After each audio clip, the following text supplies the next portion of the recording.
Assalamualaikum warahmatullahi wabarakatuh. Alhamdulillahirrabbilalamin. Assalatu wassalamu ala asrafil anbiya'i wal mursalin Sayyidina wa maulana Muhammadin wa ala alihi wa sahbihi ajma'in, amma ba'du. Yang terhormat Ibu Rizkiatul Hasanah SOS selaku dosen pengampu mata kuliah ilmu dakwah. Sholawat serta salam tak lupa kita haturkan kepada junjungan kita Nabi besar Muhammad Sallallahu Alaihi Wasallam, yang mana beliau telah membawa kita dari zaman kegelapan hingga zaman terang benderang. Perkenalkan, nama saya Nurus Naferia Wardani dengan NIM 240104010088 dengan Prodi Komunikasi dan Penyiaran Islam Fakultas Dakwah dan Ilmu Komunikasi Lokal 24B1. Baik, langsung saja. Pada materi kali ini saya akan menjelaskan ilmu dakwah tentang beberapa materi yang kita pelajari pada semester 1 ini. Yang pertama yaitu ada landasan ontologis, epistemologis, dan aksiologis dakwah. Yang kedua ada relasi ilmu dakwah dengan ilmu lain. Ketiga, paradigma ilmu dakwah. Keempat, macam, model, pendekatan, media, dan metode dakwah. Kelima, problematika dakwah pada masa kini. Keenam, faktor hidayah dalam dakwah. Ketujuh, efek dakwah dan tahap-tahap perubahan perilaku berdakwah. Baik, langsung saja, selamat menyaksikan. Yang pertama yaitu ada landasan ontologis, epistemologis, dan aksiologis dakwah. Yang mana materi landasan ontologis dakwah. Landasan ontologis dakwah merujuk pada dasar keberadaan dan hakikat dakwah dari sudut pandang ontologi, yaitu cabang filsafat, membahas tentang hakikat sesuatu termasuk realitas dan keberadaan dalam konteks dakwah. Landasan ontologisnya berkaitan dengan pertanyaan tentang apa itu dakwah, mengapa dakwah diperlukan, dan apa tujuan serta keberadaannya. Objek kajian ilmu secara umum adalah sesuatu yang bersifat empiris mengenai alam, yaitu manusia, hewan, dan tumbuh-tumbuhan. Dari kajian hal-hal yang bersifat fisik, kemudian lahir ilmu eksakta dan kajian tentang kehubungan manusia satu sama lain melahirkan ilmu sosial. Sementara untuk memahami apa itu dakwah, maka menggunakan dua pendekatan, yaitu pendekatan normatif dan empiris. Kemudian ada ontologis dakwah. Yang pertama, hakikat manusia sebagai makhluk beragama, yaitu manusia dipandang sebagai makhluk yang memiliki kebutuhan spiritual dan kewajiban untuk mengenal dan mengabdi kepada Tuhan dalam Islam. Hal ini tercermin dari perintah untuk menyampaikan risalah agama pada umat manusia. Kedua, ekstensi khalifah di bumi, yaitu dakwah bertujuan untuk mengajak manusia kepada kebenaran yang bersumber dari wahyu Allah. Dalam konteks ontologis dakwah dianggap sebagai sarana untuk menghubungkan manusia dengan realitas tinggi, yaitu Allah sebagai sumber kebenaran. Kemudian landasan epistemologi dakwah merujuk pada dasar-dasar pengetahuan yang menjadi pijakan dalam aktivitas dakwah. Dalam konteks ini, epistemologi adalah cabang filsafat yang membahas tentang sumber, struktur, dan validitas pengetahuan yang digunakan dalam menyampaikan pesan-pesan dakwah. Menurut Jujun S. Surya Sumantri, epistemologi disebut juga dengan teori pengetahuan yang membahas secara mendalam segenap proses yang terlibat dalam usaha untuk memperoleh pengetahuan. Sementara ilmu merupakan pengetahuan yang didapatkan melalui proses tertentu yang dinamakan metode keilmuan. Dengan perkataan lain, ilmu adalah pengetahuan yang diperoleh dengan menerapkan metode keilmuan. Selanjutnya, dapat ditegaskan bahwa ilmu atau sains merupakan bagian dari pengetahuan atau knowledge, yaitu pengetahuan ilmiah yang lazim disebut dengan ilmu. Kemudian ada landasan epistemologis dakwah. Wahyu atau Al-Quran dan hadis, yaitu pengetahuan dalam dakwah, harus berlandaskan pada wahyu. ilahi yaitu Al-Quran dan hadis. Dua sumber ini menjadi dasar utama dan autentik telah menyampaikan pesan Islam. Kemudian ada indrawi atau empiris, yaitu dakwah juga bisa didasarkan pada pengetahuan yang diperoleh melalui pengamatan langsung terhadap masyarakat. Pendekatan ini melibatkan studi sosial, budaya, dan kondisi psikologis audiens yang memungkinkan dai untuk menyesuaikan pesan dakwah dengan kebutuhan spesifik masyarakat. Landasan aksiologis dakwah berkaitan dengan nilai-nilai yang mendasari tujuan dan orientasi dakwah. Aksiologi dakwah cabang filsafat yang membahas tentang nilai, sehingga landasan aksiologis dakwah mengacu pada tujuan moralitas dan nilai-nilai etis yang dipegang dalam aktivitas dakwah. Landasan aksiologis dakwah menurut istilah atau etimologis, kata aksiologi berasal dari bahasa Yunani kuno aksios yang memiliki arti nilai dan kata logos yang berarti teori. Jadi, aksiologi merupakan cabang filsafat yang sesuai teori tentang nilai atau what is the value. Nilai memiliki beberapa arti, yaitu sesuatu yang istimewa, sesuatu yang berguna, yang memiliki kualitas, yang dicari dan bermanfaat bagi kehidupan manusia, individu maupun kelompok. Intinya, nilai merupakan sesuatu yang baik. Menurut Kamus Bahasa Indonesia, aksiologi adalah ilmu pengetahuan yang membahas tentang nilai-nilai seperti etika. Surya Sumantri menjelaskan bahwa aksiologi adalah suatu ilmu pendidikan yang bertujuan untuk menguji dan mengimplementasikannya dalam kehidupan sehari-hari dan menanamkannya dalam kepribadian seseorang. Amar ma'ruf nahi munkar, mengajak kepada kebaikan dan mencegah kepada kemungkaran, yaitu dari prinsip dasar Islam bahwa dakwah harus menunjukkan kebaikan dalam masyarakat dan mengurangi perilaku yang tidak sesuai dengan ajaran agama. Kasih sayang dan kelembutan atau rahmah dalam dakwah penting untuk menyampaikan pesan dengan kasih sayang, baik kelembutan sebagaimana dicontohkan oleh Nabi Muhammad SAW. Dakwah yang berlandaskan rahmat tidak boleh bersifat memaksa atau kasar, melainkan mengajak pada hikmah dan pelajaran yang baik. Materi selanjutnya yaitu ada relasi ilmu dakwah dengan ilmu lain. Signifikan ilmu dakwah. Ilmu dakwah sangat signifikan dalam menyebarkan ajaran Islam secara efektif dan bijaksana. Ilmu ini membantu umat Islam memahami cara yang tepat dalam menyampaikan pesan agama, memperkuat pemahaman akidah, dan menghadapi tantangan zaman modern. Selain itu, dakwah yang berbasis ilmu dapat membangun hubungan harmonis antar umat manusia, memberdayakan masyarakat, serta memastikan pesan agama disampaikan dengan cara yang relevan dan sesuai dengan kebutuhan zaman. Ilmu bantu untuk ilmu dakwah. Yang pertama, ilmu dakwah dan ilmu-ilmu keislaman. Konsep dakwah berasal dari Al-Quran dan As-Sunnah, bukan dari pemikiran manusia atau temuan lapangan. Dari kedua sumber ini, pemikiran dakwah dikembangkan dengan ilmu tauhid, perilakunya dengan ilmu falak, dan qaulnya dengan ilmu akhlak. Pemikiran dakwah yang dibahas para sarjana terstruktur kepada hakikat dakwah, yang meliputi konsep hidayah, tugas risalah, pembuatan manusia, dan sebagainya. Ilmu dakwah memerlukan kajian filsafat dakwah untuk menjelaskan hakikat dakwah. Yang kedua yaitu ilmu dakwah dan sains biologi. Dalam konteks dakwah, sains biologi dapat digunakan untuk mendukung pesan-pesan keagamaan dengan menghubungkan ajaran Islam dengan fenomena alam dan ciptaan Tuhan.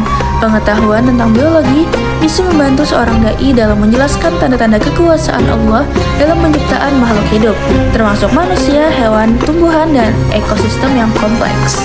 Yang ketiga, ilmu dakwah dan metodologi sains. Metodologi sains adalah disiplin ilmu yang membahas cara mengembangkan sains. Dalam hal ini ada dua disiplin metodologi yang dapat mengembangkan ilmu dakwah, yaitu ilmu penelitian dan ilmu logika. Keduanya merupakan ilmu perangkat mengembangkan ilmu sains untuk memahami syarat sains yang objektif dan bermetode. Ilmu penelitian sangat berguna bagi ilmu logika. Pengertian paradigma ilmu dakwah. Paradigma adalah sebuah kerangka berpikir dasar atau cara pandang yang membentuk landasan bagi pemahaman seseorang atau cara disiplin ilmu tentang suatu hal yang akan mempengaruhi cara kita berpikir, bersikap, dan tindakan akan memiliki persepsi yang berbeda-beda, tergantung pada latar belakang pengetahuan, pengalaman, dan sudut pandang masing-masing. Sudut pandang inilah yang bisa kita sebut sebagai paradigma. Paradigma pertama kali diperkenalkan oleh Thomas S. Kuhn dalam karyanya The Structure of Scientific Revolution pada tahun 1962. Pada karya itu, ia menawarkan cara yang bermanfaat bagi para sosiolog dalam mempelajari disiplin ilmu mereka. Menurutnya, paradigma adalah suatu pandangan yang berdasar pada apa yang menjadi pokok persoalan dari cabang suatu ilmu. Sedangkan pada hakikatnya ilmu dakwah adalah ilmu yang menyadarkan dan mengembalikan manusia pada fitrahnya, pada fungsi dan tujuan hidup. Menurut Islam, maka ilmu dakwah adalah ilmu transformatif untuk mewujudkan ajaran yang bersifat fitri atau Islam menjadi tatanan khairul al-ummah, atau mewujudkan iman menjadi amal soleh kolektif yang tumbuh dari kesadaran intelektual yang sepenuhnya berpihak pada kemanusiaan. Dalam pengertian agama, dakwah mengandung arti panggilan dari Tuhan dan Nabi Muhammad SAW untuk umat manusia agar percaya kepada ajaran Islam dan mewujudkan ajaran yang dapat dipercayainya, dan itu dalam segala segi kehidupannya. Diyakini oleh umat Islam bahwa tugas semua nabi termasuk Nabi Muhammad adalah mendakwahkan sebuah agama, yaitu Islam. 5. Paradigma keilmuan dakwah. Yang pertama, paradigma faktor. Paradigma ilmu dakwah yang sangat dipengaruhi oleh ilmu komunikasi. Bahkan ada yang menyatakan bahwa secara struktural ilmu dakwah adalah bagian dari ilmu komunikasi. Hanya secara substansial yang membedakannya adalah pada message yang digunakannya. Jika ilmu komunikasi bersifat umum, sedangkan ilmu dakwah bersifat khusus. Makanya, definisi ilmu dakwah adalah proses penyampaian pesan dari dai melalui media atau metode tertentu dengan memperoleh perubahan perilaku mad'u. Yang kedua, paradigma sistem dakwah. Paradigma sistem dakwah adalah keterkaitan antara subsistem dakwah yang membentuk jaringan integral dan sistemik, sehingga antara satu subsistem dengan yang lain tidak bisa dipisahkan. Yang ketiga, ada paradigma developmentalisme. Developmentalisme dakwah adalah upaya untuk menghasilkan inovasi yang memiliki manfaat bagi kehidupan masyarakat. Ada dua ciri khas di dalam paradigma developmentalisme ini, yaitu model dan hasil atau produk. Jadi harus terkait pada penemuan atau pengembangan model dan kemudian memiliki sejumlah pengaruh bagi perbaikan atau pengembangan masyarakat atau komunitas. Posisi peneliti adalah sebagai pengamat dan pelaku terhadap model yang sudah ada dan diperlukan pengembangannya, dan harus menjadi pelaku jika yang bersangkutan ingin merumuskan model yang dianggap tepat dan dimensi sosio-kultural komunitas atau masyarakat sasarannya. Yang keempat, ada paradigma interpretatif. Adalah pemikiran mendasar dari para ahli bahwa yang menjadi sasaran dakwah adalah realitas dakwah yang memiliki makna. Kelima, paradigma partisipatori adalah pemikiran mendasar dari para ahli tentang apa yang menjadi sasaran dakwah, yaitu perilaku perspektif warga dalam kegiatan dakwah. Kemudian ada signifikan ilmu dakwah. Ilmu dakwah sangat signifikan dalam menyebarkan ajaran Islam secara efektif dan bijaksana.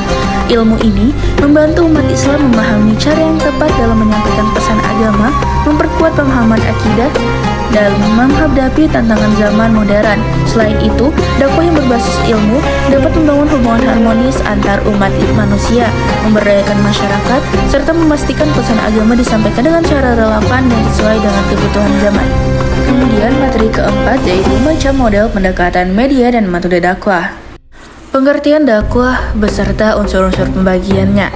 Secara etimologi bahasa, perkataan dakwah berasal dari kata da'a yad'u da'watan yang berarti mengajak, menyuruh, memanggil, mengundang. Secara terminologi, banyak ilmuwan yang mengartikan tentang dakwah yang akan diterangkan sebagai berikut. Istilah dakwah dalam buku manajemen dakwah karya Wahyu Ilahi, dakwah adalah sebuah aktivitas atau kegiatan yang bersifat menyeru atau mengajak kepada orang lain untuk mengamalkan ajaran Islam. Dakwah adalah suatu aktivitas yang pelaksanaannya bisa dilakukan dengan berbagai cara atau metode.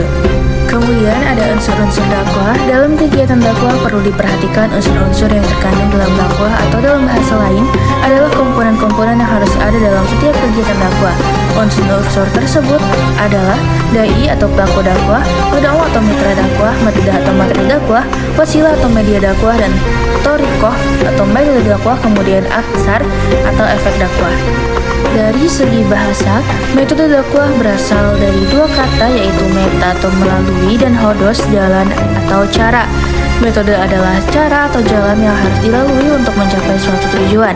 Sumber yang lain menyebutkan bahwa metode berasal dari bahasa Jerman metodika, yang artinya ajaran tentang metode. Dalam bahasa Yunani, metode berasal dari kata metodos, artinya jalan, yang dalam bahasa Arab disebut torik. Model-model dakwah. Dakwah bil lisan, dakwah melalui lisan seperti ceramah, diskusi, dan nasihat. Dakwah bil kalam, dakwah melalui tulisan seperti buku, artikel, dan media sosial. Dakwah bil hal melalui perbuatan dan aksi nyata dalam kehidupan sehari-hari. Metode dakwah dalam Al-Quran: 1. Hikmah, berdakwah dengan kebijaksanaan, memperhatikan situasi dan kondisi sasaran dakwah. 2. Mauji'ah hasanah, memberikan nasihat yang baik dengan kata-kata yang menyentuh hati. 3. Mujadalah, berdiskusi dan bertukar pikiran dengan cara yang terbaik tanpa paksaan. Kemudian pendekatan dakwah. 1. Pendekatan sosial, mempertimbangkan aspek sosial masyarakat seperti budaya, pendidikan, politik, dan ekonomi. 2. Pendekatan psikologis, memahami kondisi kejiwaan dan karakter mad'u untuk menyampaikan pesan yang sesuai. 3. Pendekatan struktural, menggunakan struktur dan sistem yang ada untuk menyebarkan nilai-nilai Islam. Kemudian media cetak dakwah, yaitu ada yang pertama buku, media cetak yang memuat pembahasan mendalam tentang ajaran dakwah. Kemudian ada surat kabar, menyampaikan pesan dakwah melalui artikel dan rubrik keagamaan. Ketiga yaitu ada majalah, media berkala yang membuat berbagai topik keislaman. Kemudian ada brosur, media ringkas untuk menyebarkan informasi dakwah secara luas. Kemudian ada jenis-jenis media dakwah. Dakwah internet, 1. Website Islam, sumber informasi dan artikel keagamaan. 2. Media sosial platform untuk berbagi pesan dakwah secara luas. Ketiga, aplikasi mobile, alat praktis untuk belajar dan mengamalkan Islam. Kelima, streaming online, sarana untuk menyiarkan ceramah dan kajian Islam. Kemudian materi selanjutnya yaitu ada problematika dakwah masa kini. Sumber daya dai. Sumber daya dai merujuk pada segala bentuk potensi dan fasilitas yang dimiliki seorang dai atau pendakwah untuk menjalankan tugasnya dalam menyebarkan agama. Ini meliputi sumber daya manusia, kemampuan pengetahuan agama, keterampilan komunikasi, dan keteladanan dai dalam menyampaikan pesan dakwah. Kemudian ada sumber daya material, sarana dan prasarana seperti tempat, alat, bantu dakwah atau buku, media sosial, teknologi, dan dana yang mendukung kegiatan dakwah. Kemudian sumber daya sosial, jaringan sosial seperti hubungan dengan masyarakat, organisasi keagamaan atau institusi yang mendukung dakwah. Kemudian yang terakhir ada sumber daya spiritual, doa, niat ikhlas, dan kedalaman spiritual yang memberikan kekuatan batin dalam menghadapi tantangan dakwah. Kemudian mitra dakwah atau mad'u. Mitra dakwah atau mad'u merujuk pada individu, kelompok, atau organisasi yang bekerja sama dengan seorang dai atau lembaga dakwah dalam menyebarkan pesan agama. Mitra dakwah berperan penting dalam memperluas jangkauan dakwah dan memperkuat efektivitasnya. Secara umum, mitra dakwah dapat berupa individu, orang-orang yang mendukung atau berkolaborasi dengan dai dalam menyampaikan pesan dakwah, baik melalui pendidikan, diskusi, atau kegiatan sosial. Kemudian ada media dan teknologi. Media massa, termasuk media sosial dan platform digital, juga berfungsi sebagai mitra dakwah. Penggunaan media sebagai alat dakwah memungkinkan penyebaran pesan agama lebih luas dan efisien. Kemudian, lembaga keagamaan. Organisasi keagamaan formal seperti masjid, yayasan dakwah, atau lembaga pendidikan agama yang mendukung berbagai aktivitas dakwah. Peran mitra dakwah sangat penting karena mereka membantu dai untuk mencapai khalayak yang lebih besar. Materi dakwah atau maddah merujuk pada isi atau substansi pesan yang disampaikan dalam dakwah. Materi dakwah ini dapat mencakup berbagai hal yang berkaitan dengan ajaran agama, seperti akidah, pokok-pokok ajaran keyakinan dalam agama Islam seperti keesaan Tuhan atau tauhid, keyakinan terhadap para rasul, kitab-kitabnya, dan hari kiamat. Syariah, hukum-hukum Islam yang mengatur kehidupan umat seperti ibadah atau salat, zakat, puasa, muamalah atau interaksi sosial, dan akhlak atau etika moral. Tazkiyah, pembersihan jiwa dan pengembangan karakter yang baik seperti penguatan iman, takwa, sabar, dan ikhlas. Sejarah Islam menyampaikan kisah-kisah kehidupan Nabi Muhammad SAW, para sahabat, dan perjuangan umat Islam dalam menyebarkan agama. Materi dakwah yang disampaikan dengan cara yang sesuai dengan kebutuhan masyarakat, konteks sosial, serta perkembangan zaman, agar pesan dakwah dapat diterima dan dipahami dengan baik oleh audiens.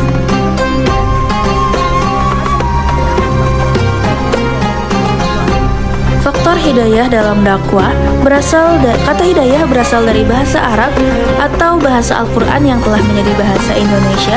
Akar katanya ialah hada, yahdi, yadahan, yudan, hidayatan, hidayatan. Kata hidayatan kalau waqaf atau berhenti dibaca hidayah, seperti ucapan bahasa Indonesia, hidayah dalam bahasa berarti irsyad atau tuntunan.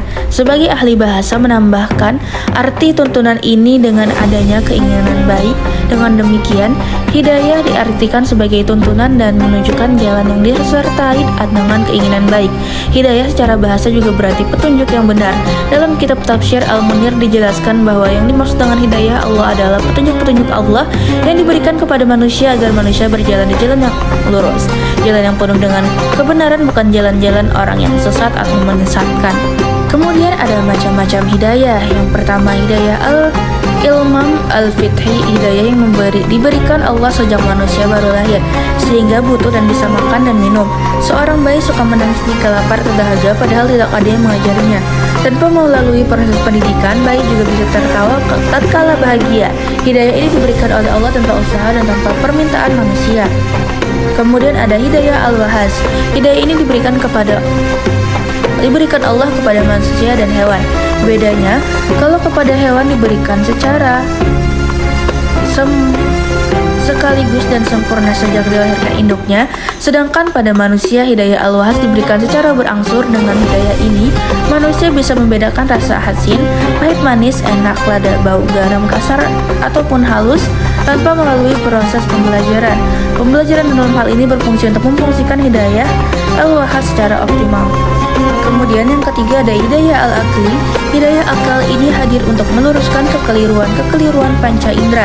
Akal merupakan pengakomodir semua hal yang dihimpun oleh panca indera, kemudian membuat kesimpulan-kesimpulan dapat berbeda dengan kesimpulan diperoleh indera lain tersebut.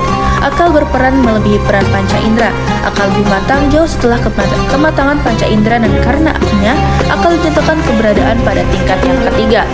Yang kemudian, hidayah al-adhani ialah petunjuk Allah berupa ajaran dan hukum-hukum yang meluruskan kekeliruan yang muncul akibat akal yang dipengaruhi nafsu. Untuk meluruskan pendapat akal itu, maka Allah memberi manusia hidayah ad-din, pedoman hidup yang berfungsi membimbing manusia ke jalan yang benar. Kemudian ada hidayah atau fikih. Di samping agama sebagai hidayah Allah Subhanahu wa taala, masih ada hidayah Allah yang lain, yaitu hidayah taufik atau hidayah al-maunah. Hidayah kategori yang ini diposisikan pada tempat kelima atau yang terakhir dalam sederetan hidayah yang diberikan oleh Allah kepada manusia. Hidayah dalam berbagai kasus konversi agama. Pengertian konversi agama menurut terminologi, menurut Max Heinrich, konversi agama adalah suatu tindakan di mana seseorang atau sekelompok orang masuk atau berpindah ke suatu sistem kepercayaan atau perilaku yang berlawanan dengan kepercayaan sebelumnya. Konversi bisa berupa perpindahan seseorang dari satu agama ke agama lain atau perubahan sikap dan perilaku keagamaan dalam satu agama. Kemudian ada hidayah dan ikhtiar dakwah. Dakwah dengan berbagai komponennya merupakan ikhtiar manusia untuk memberikan pemahaman tentang ajaran Islam. Setelah memahami ajaran Islam, diharapkan lebih lanjut individu dan masyarakat itu menjalankannya. Ikhtiar mengubah sikap dan perilaku manusia bukan permasalahan yang mudah.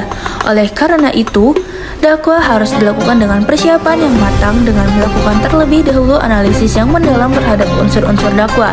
Dengan analisis tersebut, diharapkan dakwah dapat dilaksanakan dengan pendekatan atau metode yang tepat. Menurut kaidah umum, jika suatu usaha untuk mencapai suatu tujuan tertentu dengan menggunakan pendekatan atau metode yang tepat, maka tujuan itu akan tercapai. Dengan demikian, dakwah akan tetapi perubahan spiritual manusia tidak selalu memiliki kelaziman demikian, sebab ada faktor lain yang ikut berperan dalam proses perubahan tersebut. Di antaranya, dan ini yang sangat penting, dibutuhkan campur tangan Allah Subhanahu wa Ta'ala berupa petunjuk atau hidayah yang mengantarkan manusia memiliki kesadaran, kemampuan dan kemampuan menjalankan ajaran Islam.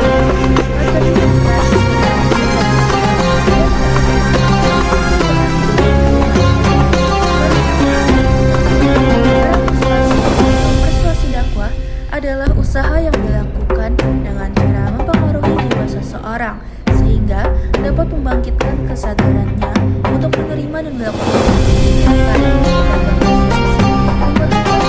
dasar pada segi-segi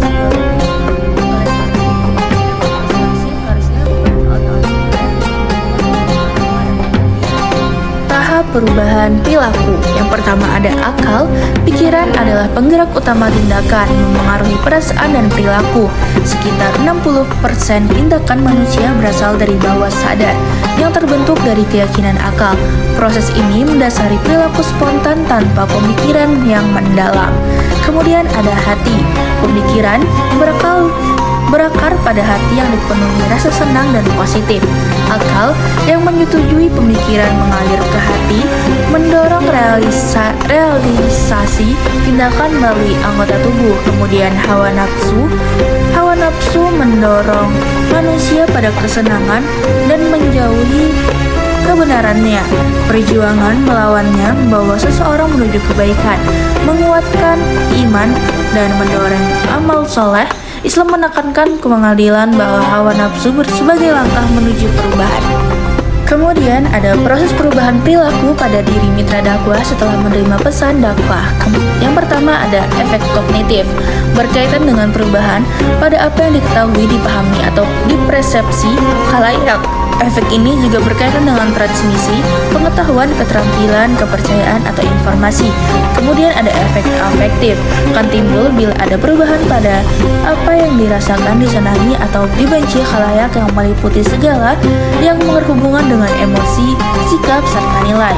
Kemudian ada efek behavioral, merujuk pada perilaku nyata yang dapat diamati yang meliputi pola-pola tindakan, kegiatan, atau kebiasaan berperilaku. Kemudian evaluasi efek dakwah. Setiap kegiatan dakwah pasti akan menghasilkan sebuah reaksi, baik dari individu maupun kelompok yang menjadi sasaran pesan tersebut. Ketika seorang dakwah menyampaikan dakwah dengan berbagai pendekatan, strategi, metode, dan media tertentu, respon atau efek dari dakwah tersebut akan muncul di antara mitra dakwah. Proses evaluasi ini harus dilakukan dengan pendekatan yang radikal dan komprehensif, yaitu mempertimbangkan suatu komponen sistem dakwah. Jika proses ini dilaksanakan dengan baik, maka akan terbentuk mekanisme perjuangan dalam bidang dakwah. Sekian yang dapat saya sampaikan dan saya ambil kesimpulan. Salah hilaf saya mohon maaf. Assalamualaikum warahmatullahi wabarakatuh.